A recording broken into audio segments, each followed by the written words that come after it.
Hi, I just wanted to come on here today and I wanted to talk about the role of the Divine Masculine. So, we're just going to focus on the Divine Masculine today, and I'm going to break down sort of his characteristics and his energy and the role that he's playing. So, the Divine Masculine, he is made in the image of Shiva, because Shiva is the supreme Lord. He is the ultimate divine masculine, and it is all his attributes is what the twin flames divine masculine is made in that same energy as Shiva. So the divine masculine is the positive polarity. He is symbolized by the sun. That is his energy because the sun is an active force. The masculine is the active force or active energy that pushes out.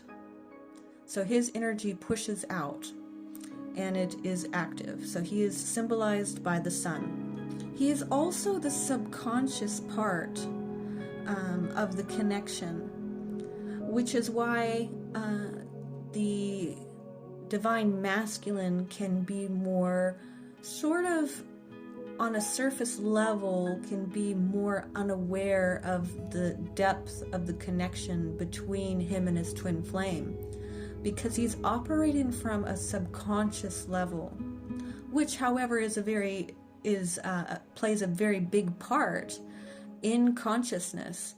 So the subconscious part of consciousness is actually playing 90% or more of consciousness. But it's all being done under the surface, and that is the masculine energy. He is also the grounded energy, and I really like to call him the grounded twin or the physical twin.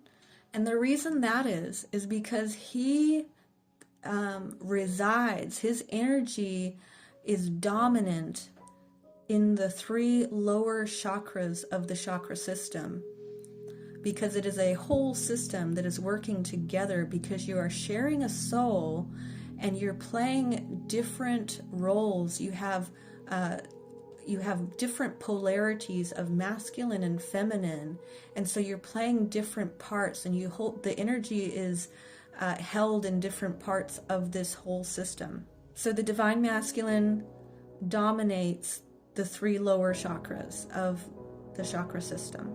So that is the grounded part of that energy system.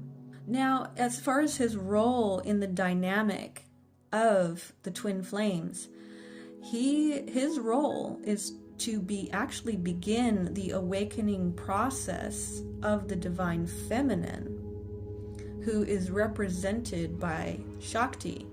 Shakti is the divine mother, and divine feminines are made in her image.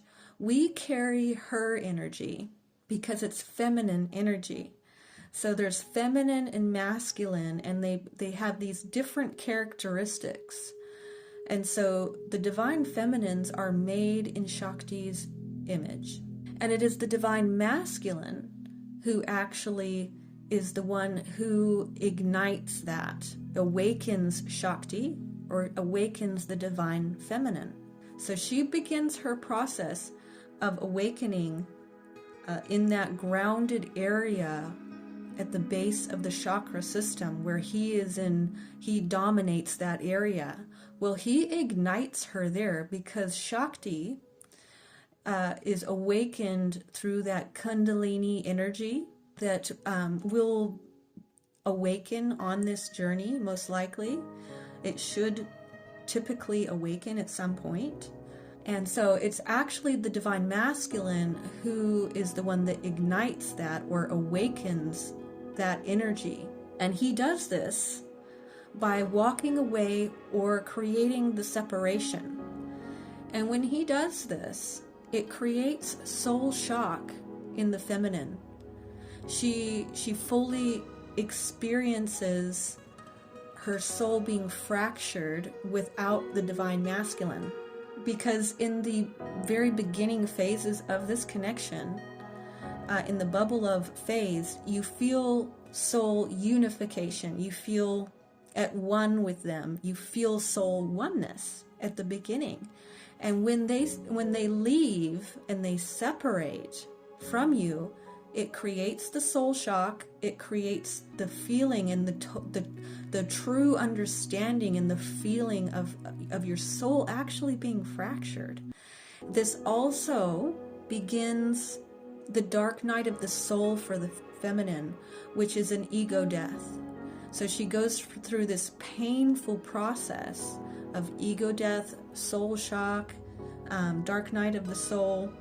That all happens, and that is the fuel that really begins this process of purification. So a twin flame journey is a journey of purification. It is a journey of returning to self, returning to wholeness and unity with your soul, and your twin flame is the other aspect of your soul. It is you are the divine feminine aspect of a soul, because a soul in its totality, when it's created, is created with these masculine and feminine polarities. That is how a soul is created. So when you're going on a twin flame journey, you are scheduled and you are on a journey back into wholeness with your soul, because we have been fractured from our soul. So that process begins, and so then the feminine goes through the purification process. Now once the divine feminine goes through that process of purification, it is her going through that process, because they share a soul, that once she goes through the process, that actually is what awakens the divine masculine, because that is her job. Her job is to go through it first. So that will play out. She will go through that process first.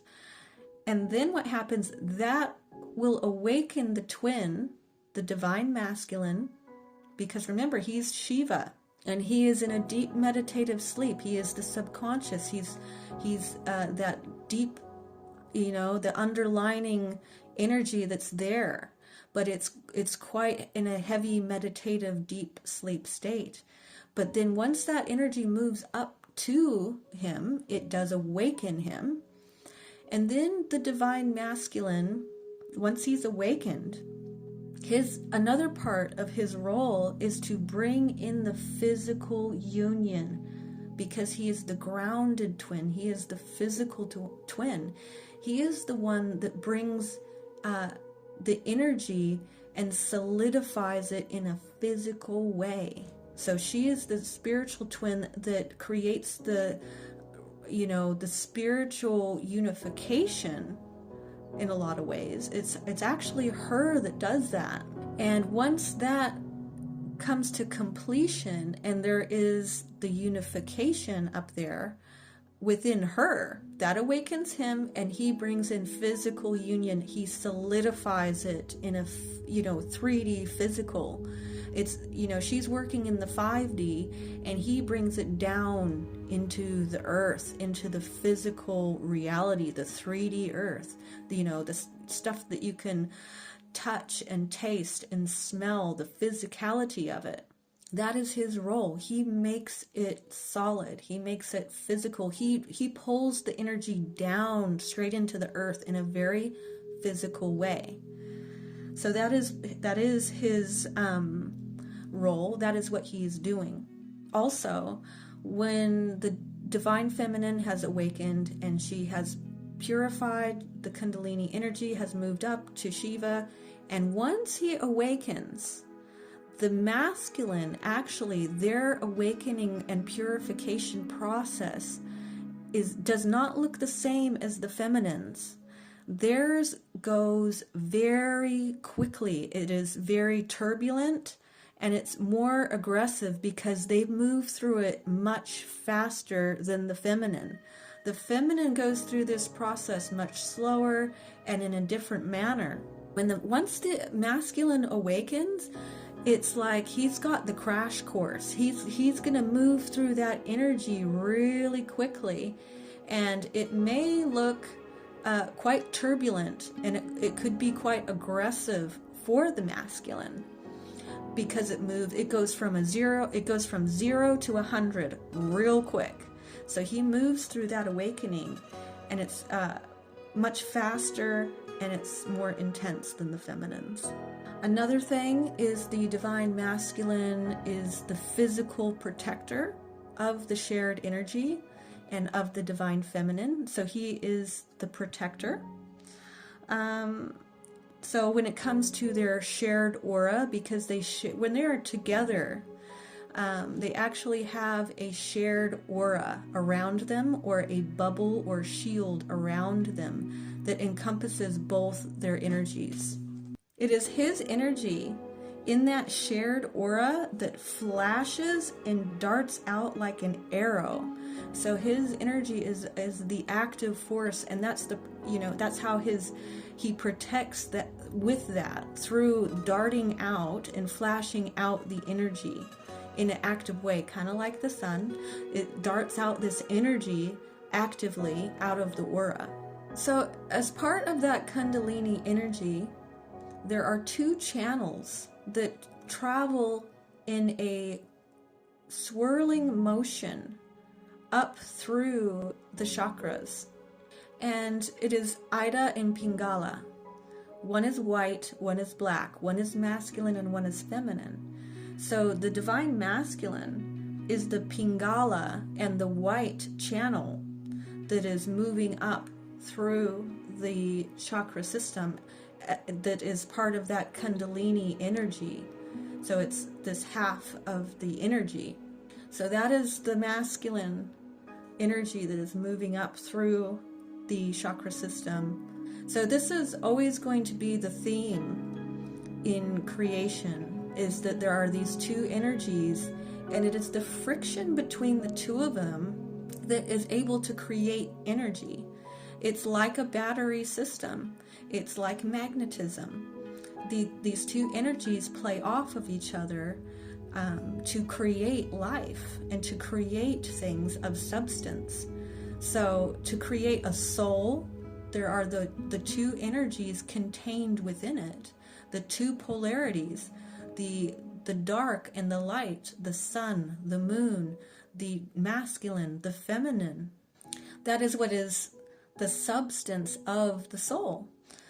And same thing that we see in physical 3D reality. We see that it takes a sperm and an egg and a man and a woman to produce a child. That's always going to be the same principles throughout nature and throughout this whole process. So the more you understand that, I think the better off you are. But it's also important just to know what the roles are of the divine masculine, because he's playing a different role.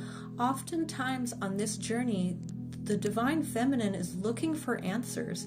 She's looking for, what is he doing? What is his part? What is his part in that? Because oftentimes we're looking for it to look the same as our journey. And it's like when we're awakening, we're wondering, well, gosh, are they awakening? Are they experiencing what I'm experiencing? And the answer is yes and no. Yes, they are going through the process too, but theirs looks different than ours. Their process is different because we are opposite polarities experiencing it in our own unique way. And you need to know what your role is, because another thing Divine Feminine likes to do is she likes to step out of her role. And that's where there's imbalance on this journey. The imbalance comes in this journey and creates it to be a longer, more tedious process when she steps out of her role. Once she starts trying to bring in physical union is when there becomes an imbalance, and it creates there to be a further disconnect. It creates the chaser it creates the runner to run harder. The more she pushes at him to do it, the further he's going to run away because of these magnetism and this polarity system. And she's stepping out of her role. That's key here, is stay in your role. If you're divine feminine, bring all of your energy back to you. The more you focus on what he's doing, you're not focusing on what you need to be doing. You need to just bring all the energy back to yourself and really, really get serious about your spiritual awakening. And when you do that and you just concentrate, live in the now moment, experience what you're experiencing now. If you're in a separation, just live in the moment. That's what you're experiencing. Well, what do you need to be doing though? What you need to be doing is you need to be cultivating purification in all aspects of your life. You're going through a process of purification.